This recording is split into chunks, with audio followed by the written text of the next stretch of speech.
भारत में सांस्कृतिक शिक्षा को जन जन तक पहुंचाना और उन्हें भारतीय संस्कृति से जोड़ना, लुप्त होते पुराणों और आध्यात्मिक ज्ञान को पुनः जीवित करना और मानव कल्याण की बातें, इनका जुड़ाव सीधे सीधे गीता प्रेस और उस कल्याण पत्रिका से है जो पूरे हिंदुस्तान में हिंदी हिंदुस्तान की अलग करीब शताब्दी भर से जगा रही है।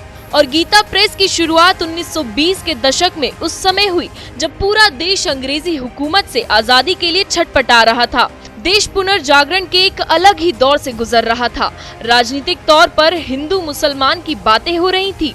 ठीक उसी समय साल 1926 से शुरू हुई एक पत्रिका जिसने आम जनमानस को जगाने के लिए पूरी ऊर्जा झोंक दी। ये पत्रिका गीता प्रेस से छपती थी और आज भी छपती है।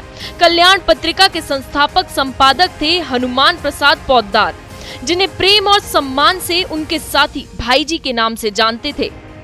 कल्याण के माध्यम से किया पूरे देश का कल्याण। हर भारतीय बोल पड़ा हिंदू हिंदी हिंदुस्तान। हनुमान प्रसाद पोद्दार ने घर घर तक रामायण, गीता, वेद और पुराण पहुंचाकर लोगों को पश्चिमी संस्कृति के गुलाम बनने से रोका और साथ में भारतीय संस्कृति को सभी के दिलों में स्थापित किया। कल्याण मासिक पत्र के संपादक के रूप में पोद्दार जी का पत्रकारिता के क्षेत्र में विशेष स्थान है। कल्याण के संपादक के रूप में हनुमान प्रसाद जी को विश्व भर के आध्यात्म प्रेमियों के बीच लोकप्रियता मिली। कल्याण के संपादन के अलावा उनको गीता प्रेस में दिए गए योगदान के लिए भी जाना जाता है। इतना ही नहीं, उन्होंने हिंदी में कल्याण के अलावा अंग्रेजी के कल्याण, कल्पतरु और फिर हिंदी मासिक महाभारत का भी संपादन किया। हनुमान प्रसाद पोद्दार पर पड़ा गांधी जी का प्रभाव। ना तो जीवित व्यक्ति की तस्वीर छपी, ना ही छपा विज्ञापन। कल्याण के लिए हनुमान जी ने जो नीति बनाई थी उसमें विज्ञापनों के लिए कोई स्थान नहीं था। कल्याण की शुरुआत में पोद्दार गांधी जी से मिलने गए थे। महात्मा गांधी ने पोद्दार जी को 2 सलाह दी जिसका उन्होंने हमेशा पालन किया। ये 2 नियम थे: बाहरी विज्ञापन नहीं देना, पुस्तकों की समालोचना ना छापना। महात्मा गांधी की इस सीख पर ही परिणाम था कि हनुमान प्रसाद पोद्दार जी ने विज्ञापनों के लिए अपने पत्र में कोई स्थान नहीं रखा था। हनुमान प्रसाद पोद्दार जी की पत्रकारिता भारत की महान सनातन संस्कृति के यशोगान को समर्पित थी। उनकी लेखनी भारतीय संस्कृति के रक्षार्थ ही चला करती थी। भाई जी एक ऐसे विलक्षण व्यक्ति थे जिन्होंने पत्रकारिता के माध्यम से न सिर्फ कल्याण पथ का निर्माण किया बल्कि आजीवन उस पर चलते भी रहे।